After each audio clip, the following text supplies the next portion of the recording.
Bonjour à toutes et à tous, bienvenue, c'est Smart Impact, l'émission de celles et ceux qui font de la transformation environnementale et sociétale un axe fort de leur stratégie. Et voici le sommaire du jour. Mon invité, c'est Thierry Goubaud, le président de Charles et Alice, une ETI qui propose des desserts sans sucre ajouté. L'entreprise est devenue entreprise à mission au mois de juin dernier. Dans notre débat, on va dévoiler les résultats d'une étude d'un baromètre sur la perception du surtourisme par les Français. On verra quelles sont les solutions pour en limiter les effets. Et puis dans notre rubrique consacrée aux startups éco-responsables, je vais vous présenter Dilinka qui aide les entreprises à gérer leur stock dormant et leurs invendus. Voilà pour les titres, c'est Smart Impact. Tout de suite.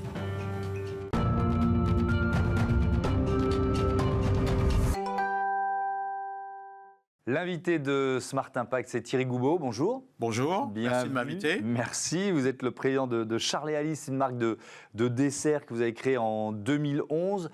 J'ai lu en préparant l'émission que vous vouliez devenir une référence en matière de produits sans sucres ajoutés. Est-ce qu'à l'époque, vous étiez un peu les seuls ou un peu en avance ? Ah oui, complètement. En fait, c'est l'histoire a même plus de 20 ans. On a créé la marque Charles et Alice il y a 11 ans, mais en fait, il y a plus de 20 ans qu'on a décidé de ne pas rajouter de sucre dans les compotes, avec effectivement deux idées. Un, d'abord, effectivement, c'est plus sain. Et puis deux, surtout, ça vous permet de découvrir le goût du fruit et le vrai goût du fruit, parce que le sucre a tendance à gommer un peu le goût du fruit, alors que là, on est vraiment sur la saveur du fruit. Et donc, ça fait 20 ans que le marché se développe et qu'il se vend de plus en plus de desserts et de compotes sans sucre ajouté par rapport à des produits sucrés. Et d'ailleurs, je trouve ça très intéressant parce qu'on parle du goût, on parle du plaisir de manger, on parle du goût. Et le goût, il s'éduque d'une certaine façon. Je discutais de ça avec des marques de céréales, par exemple, qui ont essayé de faire baisser, et qui l'ont fait, là, le niveau de sucre dans leur boîte. Mais c'est pas si évident, quoi, quand vous avez des clients qui sont habitués à manger des compotes avec des sucres ajoutés. Vous voyez ce que je veux dire ? Je dirais que l'éducation, elle commence dès la plus petite enfance. Alors c'est vrai que quand on est les jeunes enfants ont tendance à aimer ce goût sucré qui donne une douceur aux aliments, mais si vous donnez très vite et de plus en plus de parents donnent très jeunes à leurs enfants des produits sans sucre, en fait vous vous apercevez que les enfants adoptent le vrai goût du fruit. Et puis alors ce qui est intéressant, c'est qu'une fois que vous avez adopté le vrai goût du fruit sans sucre, vous revenez rarement en arrière. C'est comme le café. Une fois que vous prenez votre café sans sucre, on découvre le vrai goût du café. On découvre le vrai goût du café. Donc, le goût du sucre et donc le goût du fruit. Le goût du fruit et donc un soutien évident aux producteurs français. Ça représente quoi dans vos produits ? C'est quoi 60, 70, 80% de alors aujourd'hui, sur la marque Charles et Alice, on a 70% de nos références qui sont en fruits 100% français. Et l'objectif, c'est d'aller encore plus loin. D'ailleurs, c'est un des objectifs qu'on s'est fixé dans le cadre de notre choix de devenir une entreprise à mission. Un de nos objectifs, c'est effectivement de favoriser l'approvisionnement local et français. Par exemple, aujourd'hui, on est 100% français en fraises, en abricots, en pêche. On a travaillé depuis 3 ans pour développer une filière de pêche française, parce qu'avant, il fallait aller chercher les pêches ailleurs en Europe. Ça, c'était étonnant quand même. Elle s'était appauvrie, la filière française c'est qu'en fait, pour faire une bonne compote de pêche, il faut une variété particulière qui n'était pas forcément plantée et développée en France. Et donc, on a, avec un certain nombre d'arboriculteurs dans le sud de la France, on a développé une filière sur la pêche. Alors, il nous reste encore des fruits sur lesquels on veut travailler, en particulier les fruits rouges comme la framboise, la myrtille. Et ça fait partie des engagements qu'on a pris dans le cadre de notre mission, justement, c'est de développer des nouvelles filières. On va en parler justement de ce choix de devenir entreprise à mission. Quelques chiffres clés sur Charles et Alice, une ETI, entreprise de taille intermédiaire solide, 520 collaborateurs, 220 millions d'euros de chiffre d'affaires en 2023, plus 60% de croissance en 10 ans, ce sont les chiffres que vous fournissez. Et donc ce choix de devenir entreprise à mission, c'était au printemps dernier. Pourquoi ? Alors, c'est quelque part la suite logique de notre histoire. C'est-à-dire que notre engagement RSE au travers de développement de filières, au travers de réduction de l'impact sur l'environnement, c'est pas quelque chose qu'on a découvert il y a 6 mois. On le fait depuis longtemps. Et pour passer un nouveau cap, il nous paraissait important de mettre ça dans les statuts de l'entreprise, parce que comme vous savez, une entreprise à mission, c'est une entreprise qui n'a pas seulement une vocation commerciale et de gagner de l'argent, qui, à côté de cette responsabilité commerciale, a une responsabilité sociale et environnementale. Et c'est inscrit dans les statuts. Ce qui change tout. Oui. Parce que vous avez des objectifs à atteindre et à tenir. Et en fait, on s'engage autour de 3 objectifs qui sont l'approvisionnement local, la réduction de l'impact sur l'environnement et ce qu'on appelle chez nous le bien vivre ensemble. Alors, c'est important ce que vous dites, parce qu'il y a la raison d'être. Et alors, on va la voir s'afficher ensemble. Nous créons avec responsabilité et enthousiasme des produits savoureux pour donner du goût à l'avenir. Bon, c'est un super engagement, sauf que quand on a dit ça, on n'a pas dit grand-chose, en fait.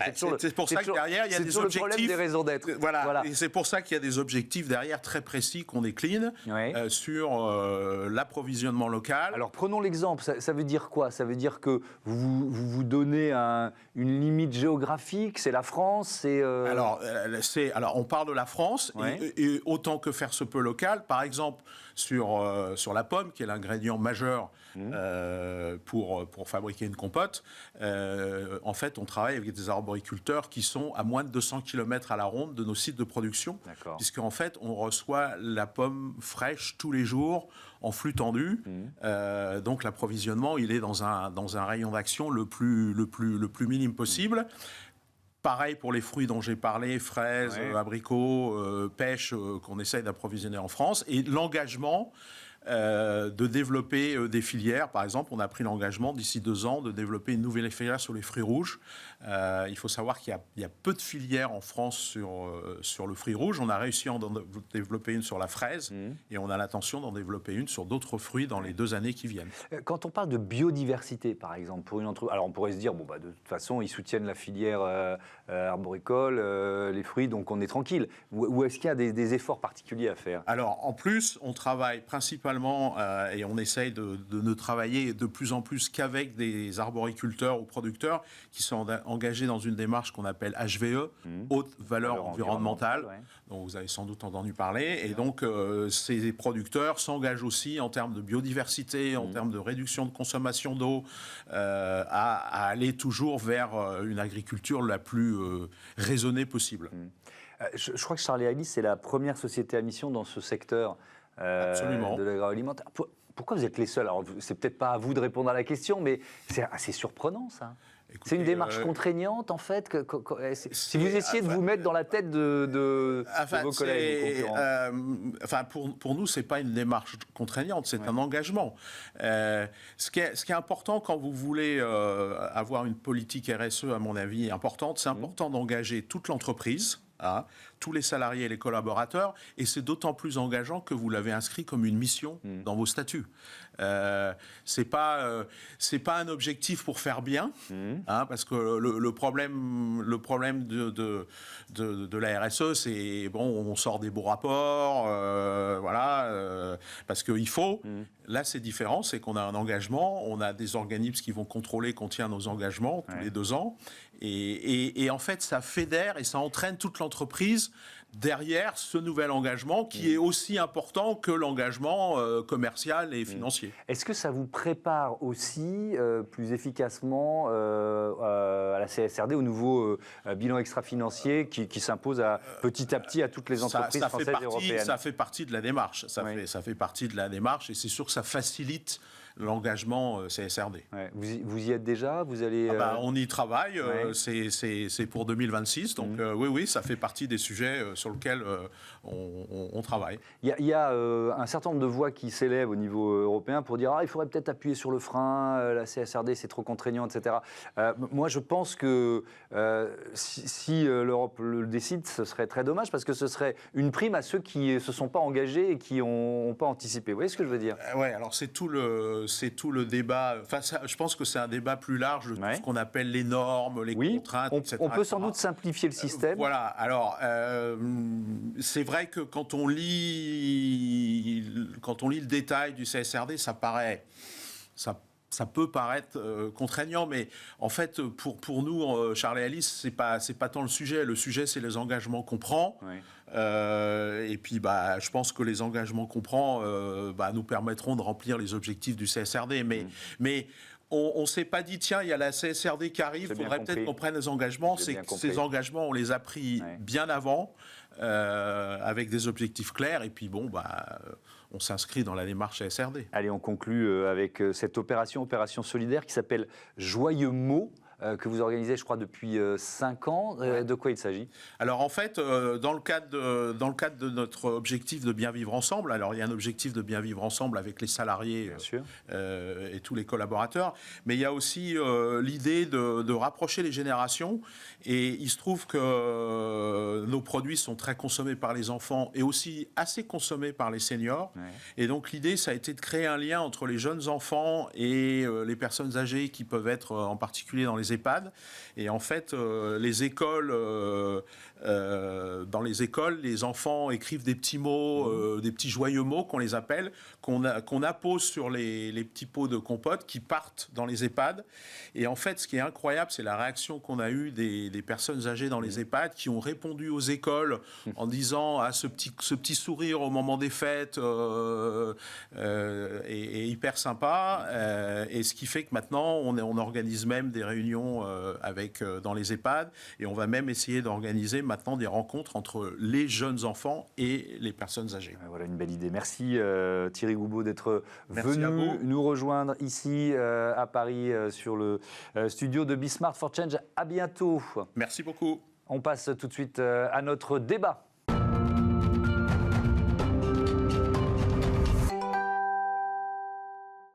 Le surtourisme au programme de notre débat avec Benoît Parot. Bonjour. Bonjour. Bienvenue, vous êtes directeur du département mobilité, tourisme et loisirs chez Opinionway. Avec nous en duplex également Jean Pinard. Bonjour, vous êtes consultant en progrès touristique, président de Futourisme. Merci d'avoir accepté notre invitation. Vous avez publié il y a quelques semaines, c'est au mois de septembre, une étude sur les Français et le surtourisme. C'est une sorte de baromètre, si je comprends bien, qui se renouvelle depuis quelques années. Peut-être la leçon principale pour commencer. La leçon principale, c'est que la perception de la surfréquentation est très importante aujourd'hui quand on interroge les Français qui ont vécu, qui sont partis en vacances durant le mois de juin, juillet, août et première quinzaine de septembre. D'accord. En fait, dans notre baromètre, on a cette année, au mois de septembre, intégré une question sur, effectivement, est-ce que vous avez été exposé à la surfréquentation quand vous visitez un lieu touristique ? Et la réponse est assez cinglante, puisque 53% des Français ayant visité un lieu touristique au cours de l'été 2024 déclarent effectivement avoir été confrontés à cette surfréquentation. Alors, le problème d'être exposé à la surfréquentation n'est pas un problème en soi, sauf que elle l'est. Pourquoi ? Parce que 2/3 de ces Français ayant été exposés à la surfréquentation se déclarent avoir été gênés par la foule, par le trop de monde, et on voit bien qu'elle dégrade de façon relativement importante l'expérience de visite, en fait. Ouais.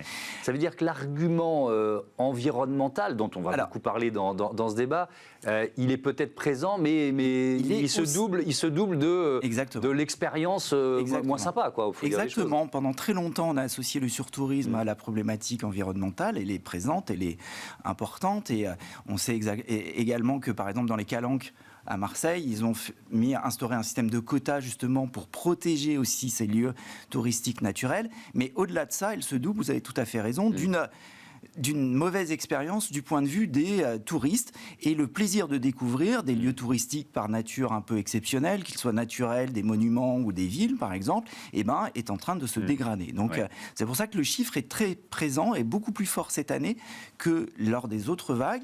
J'en veux pour preuve que cette année, 17% des personnes ayant été confrontées à la surfréquentation du tourisme déclarent avoir préféré refuser et fait demi-tour. Ils sont rentrés chez eux dans leur lieu de vie immédiature. on avait prévu ce chiffre, effectivement. Et alors, ce qui est intéressant, on va le voir, hein, 17% des visiteurs confrontés qui ont décidé d'annuler leur visite, c'est la progression. Absolument. C'est 8 points de plus par rapport à l'an dernier. Absolument. Cette proportion a doublé par rapport à l'année dernière. Oui. On était à 9% l'année dernière, on passe cette année à 17%. Donc on voit bien que le phénomène prend de l'ampleur et c'est quand même, il me semble, des chiffres qui doivent interpeller les professionnels du tourisme aujourd'hui. Oui, Jean Pinard, je reviens vers vous une première fois. Vous disiez dans une tribune publiée dans Le Monde, c'était je crois au mois de septembre dernier justement, que cette notion de surtourisme, elle pouvait parfois relever du mépris de classe. Expliquez-nous. Oui, parce que ceux qui l'ont abordé, alors je ne parle pas de l'étude qui vient d'être faite, mais souvent ceux qui commentent le surtourisme sont des gens qui auraient envie de passer des vacances là où les autres ne le passent pas. Moi, l'étude qui vient d'être faite, quand les gens disent voilà, on est victime du surtourisme, ils en sont acteurs. Ils sont acteurs du surtourisme. C'est pas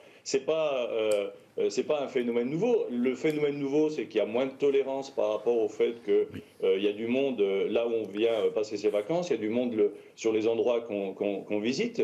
Mais moi, ce que je constate, c'est que sur ces 5 dernières années, puisqu'on va reprendre jusqu'à la crise de la Covid, la fréquentation touristique française, elle n'a quasiment pas bougé.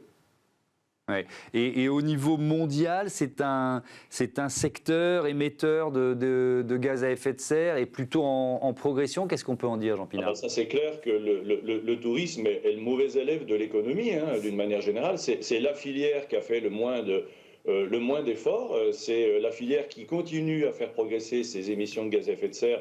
Donc c'est assez dramatique de ce point de vue-là. Alors il y a des causes qui sont purement démographiques, il y a de plus en plus d'habitants dans le monde, donc il y a de plus en plus de gens qui font du tourisme. Et puis il y a l'idée qu'il faut toujours se déplacer plus loin et surtout plus rapidement. Donc ce qui n'est pas durable dans le tourisme, c'est le transport. Et ce qui n'est pas durable dans le transport, c'est l'avion. Or, comme les vols à vocation touristique ne font que progresser, on est loin d'avoir réglé le problème du tourisme durable. Ouais. Je reste avec vous, Jean-Pierre, une question. La France reste la première destination touristique mondiale, donc voilà quoi. Comment et on va commencer à parler des solutions. Comment prendre en main cette problématique du surtourisme sans se tirer une balle dans le pied. Vous voyez ce que je veux dire ? En tout cas, sur le sujet du durable, ce qui est sûr, c'est qu'on ne peut pas... alors je sais que le « en même temps » est un terme très à la mode. Enfin, un peu moins maintenant, hein, quand même, mais bon, bref. Un peu moins maintenant, mais bon, en tout cas, on ne peut pas être en même temps la première destination mondiale en termes de fréquentation et en même temps la première destination durable, puisque c'est un des objectifs assignés à l'économie touristique. On ne peut pas le faire. Donc, ça veut dire qu'il va falloir faire des choix. Moi, je regrette on n'ait jamais validé un certain nombre d'objectifs, qu'on n'ait jamais fait finalement une sorte de COP tourisme qui aurait permis de dire ce qu'on ne veut plus faire, ou en tout cas ce qu'on veut faire baisser. Ce qui est sûr, c'est que plus on accueille de monde, plus on va être confronté à des problèmes de surtourisme. Mais je le redis, il n'y a pas d'augmentation de fréquentation notoire, mais j'ai envie de dire pour une image un peu rigolote, mais moi, si je sors faire mes courses aujourd'hui dans les magasins pour acheter mes cadeaux de Noël, je vais me plaindre qu'il y ait beaucoup de monde. Mais c'est la période qui veut ça. Donc, au mois d'août, oui, il y a beaucoup de monde qui part en vacances parce que les entreprises sont fermées, parce que c'est les vacances scolaires, et puis parce qu'il fait beau, tout simplement. On sera capable de faire changer les saisons et d'avoir une mer à 25 degrés au mois de novembre, il y aura plus de monde sur la plage au mois de novembre. Donc, j'ai envie de dire... Bon, je reprends la main. On s'en plaint, Jean Pinard, et on y participe. C'est effectivement ce paradoxe. Alors, ce qui est intéressant, Benoît Parot, dans votre étude, c'est à quel point les Français sont prêts à modifier éventuellement leurs habitudes. Expliquez-nous. Oui, tout à fait, Thomas. C'est aussi ça qui est intéressant cette année. C'est déjà en 2022-2023, on voyait dans notre baromètre que les Français étaient prêts à faire des efforts, justement, pour ne pas renoncer aussi au tourisme. D'ailleurs, dans les arbitrages, le poste de tourisme et des vacances est celui où il y a des arbitrages au dernier moment. C'est vraiment le dernier poste qu'on touche quand on doit faire des arbitrages financiers. Et là, ce qui est intéressant dans notre enquête cette année, c'est que justement, les Français sont en faveur de mettre en place, de déployer des solutions dans la gestion d'aménagement et dans l'anticipation en fait de cette fréquentation des lieux touristiques. On en veut pour preuve différents résultats. Par exemple, 89% des Français sont favorables à la mise en place d'horaires élargis au niveau des ouvertures des lieux touristiques. Alors effectivement, l'idée c'est de venir un peu plus un peu plus tôt le matin, un peu plus tard le soir. Un petit peu la fréquentation dans la journée, d'avoir la possibilité de venir un peu plus tôt, de venir un peu plus tard. Donc on voit déjà, première action relativement simple, entre guillemets, à mettre en place et concrète, les Français adhèrent massivement à cette solution. Autre élément, 87% sont également favorables à l'idée de circuits alternatifs au niveau touristique. Alors, c'est des choses qui sont déjà mises en pratique dans un certain nombre de régions touristiques, mais pour autant, peut-être qu'elles ne sont pas assez mises en avant pour permettre justement à des gens pour lesquels le ressenti de la surfréquentation devient aussi un peu plus intolérable. Alors, en fait. on va prendre d'autres chiffres, mais là-dessus, Jean Pinard, je reviens vers vous, parce que les circuits alternatifs, c'est très bien, mais tout le monde voudra toujours visiter le Mont-Saint-Michel, même si la région propose plein d'autres sites et villages qui sont magnifiques. Vous voyez ce que je veux dire? C'est ça l'ambiguïté, c'est qu'en fait, dans cette problématique telle qu'elle est posée aujourd'hui sur le surtourisme, c'est qu'on a l'impression qu'il faudrait qu'il y ait des endroits qui soient réservés à des gens qui auraient les codes et la culture pour visiter les sites les plus emblématiques, et ceux qui n'auraient pas les codes devront se contenter d'autre chose. Moi, c'est pour ça que je parle de mépris de classe, parce que finalement, c'est un peu vers ça que l'on va. Donc oui, on a envie de visiter ce qui est connu, mais on a envie de visiter ce qui est beau. Alors, juste sur cet exemple du Mont-Saint-Michel, la problématique de la surfréquentation du Mont-Saint-Michel, c'est quoi? C'est 4 week-ends par an. C'est au mois de mai, quand il commence à faire beau, qu'on sort de chez soi, et qu'on dit, tiens, et si on allait visiter ou revisiter le Mont-Saint-Michel? Donc moi je pense qu'il faut être un peu prudent et un peu modéré sur ce sujet du surtourisme, même si, sur la question des horaires, et les 80% de Français qui voudraient qu'on élargisse les horaires, si vous ouvrez le Louvre le mardi, vous donnez une capacité de fréquentation de 16% supplémentaire par rapport à ce qui se fait aujourd'hui, parce que c'est ouvert 6 jours sur 7. Donc effectivement, ouvrir 7 jours sur 7 les musées, ne plus fermer le mardi, ouvrir de 8h le matin, mais surtout fermer à 22h, voire à 23h, des sites aussi emblématiques que le Louvre, c'est une première réponse et moi, il me semble assez facile à mettre en œuvre. Il y a d'autres solutions. Je vais donner les chiffres. Bien sûr, allez-y. Parce que ça ouvre la question du prix. Je trouve ça intéressant. 79% favorables à la mise en place de tarifs modulés selon les saisons. 72% favorables à l'interdiction de la visite sur certaines périodes de l'année, là c'est coercitif. Absolument. Et 69% favorables au système de quotas. Il y a une question qui rejoint l'idée de mépris de classe, c'est la sélection par le prix. Alors, vous voyez ce que je veux dire? Parce que oui, on peut se dire, mais mettons des tarifs tellement chers que plus personne, moins de gens pourront se le payer, quoi. En fait, je ne suis pas tout à fait d'accord avec cette idée de mépris de classe. Pourquoi? Parce que l'enquête montre que toutes les solutions que nous avons testées sont partagées par globalement tous les Français, qu'ils soient de classe sociale aisée, qu'ils soient de classe sociale, on va dire, avec un peu plus de difficultés, qu'ils soient jeunes, qu'ils soient un peu plus âgés, quel que soit le genre, quelle que soit leur région d'habitation. Les réponses sont assez équilibrées. Et c'est ça qui est fort, si vous voulez, c'est que finalement, l'ensemble de la grande majorité des Français, quel que soit leur profil, attendent justement des solutions de régulation par rapport à ce type de soucis et de surfréquentation. Mais quand on parle de quotas, il y a toujours, quand on fait des études comme ça, c'est-à-dire qu'on dit oui, super, c'est un bon principe, sauf le jour où on y est confronté. Vous voyez ce que je veux dire? Oui, sauf que, si vous voulez, il y a aussi une pratique de plus en plus régulière maintenant qui consiste à réserver pour pouvoir accéder. Vous prenez l'exemple du musée d'Orsay, par exemple. Ma femme, hier soir, elle est voir l'exposition, la fameuse exposition qui est en ce moment, elle a forcément réservé. Et c'est une démarche qui est aujourd'hui très habituelle. Qui est dans toute notre façon de consommer, on a de plus en plus l'habitude de réserver en avance pour pouvoir accéder à quelque chose. Et donc, cette nécessité de mettre en place des quotas, de réserver, n'est plus un frein majeur aujourd'hui dans l'organisation de ces vacances. On planifie finalement, pour prendre le train, on planifie pour prendre l'avion, on va planifier aussi ces visites des lieux touristiques. Alors, Il y a juste un dernier mot, oui. C'est que quand même, on voit qu'il y a une petite séparation entre les moins de 50 ans et les personnes un peu plus seniors. Les personnes un peu plus seniors de plus de 50 ans sont un peu moins prêtes à faire des efforts et appellent un peu moins à la mise en place de solutions. Voilà, c'était le seul élément un peu distinctif. Merci beaucoup, merci à tous les deux et à bientôt sur Be Smart for Change. On passe à notre rubrique Startup tout de suite.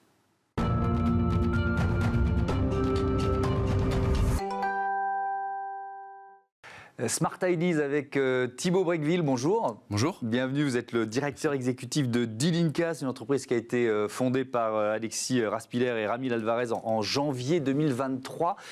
C'est quoi Dilinka? C'était quoi leur idée?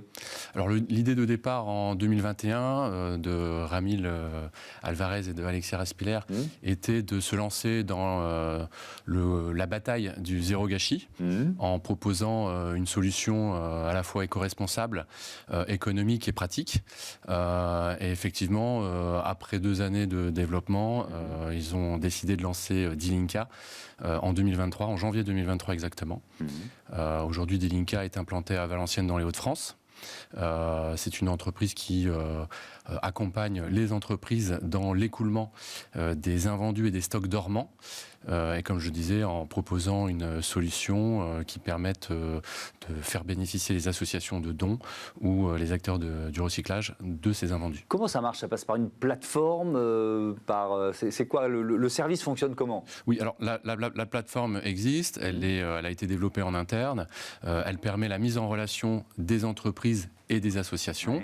Nous, notre partie, c'est de jouer un rôle d'appui opérationnel dans l'écoulement de ces stocks dormants et invendus non alimentaires, je précise non alimentaires, puisque nous gérons de A à Z toutes les opérations logistiques, du retrait de la marchandise chez le client jusqu'à la livraison dans les associations. Et nous jouons aussi un rôle de facilitateur pour les démarches administratives, puisque nous assurons la conformité des éléments administratifs comme les CERFA, les reçus fiscaux. On parle de quel type de marchandises? Ça peut être très varié, je ne sais pas, c'est une liste à la Prévert Alors ça peut être une liste à la Prévert.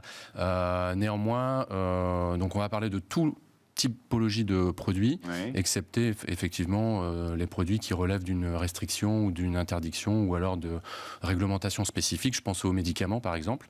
Sinon, effectivement, on peut parler de dons de marchandises issues des produits d'hygiène, biens d'équipement de la maison, matériel et fournitures scolaires. Voilà, vraiment de tout. C'est très varié. Ça représente combien de tonnes de tonnes de marchandises réinjectées finalement dans l'économie et dans l'usage, quoi. Alors en 2024, Dilinka a permis de réintégrer dans l'économie circulaire à peu près 10 000 tonnes d'invendus. 10 000 tonnes d'invendus. Si on part, on aurait pu commencer par là, si on part du constat, ça représente quoi? Ces stocks dormants, ces invendus en France? Alors en France, par an, on estime les invendus à 4 milliards d'euros en valeur marchande.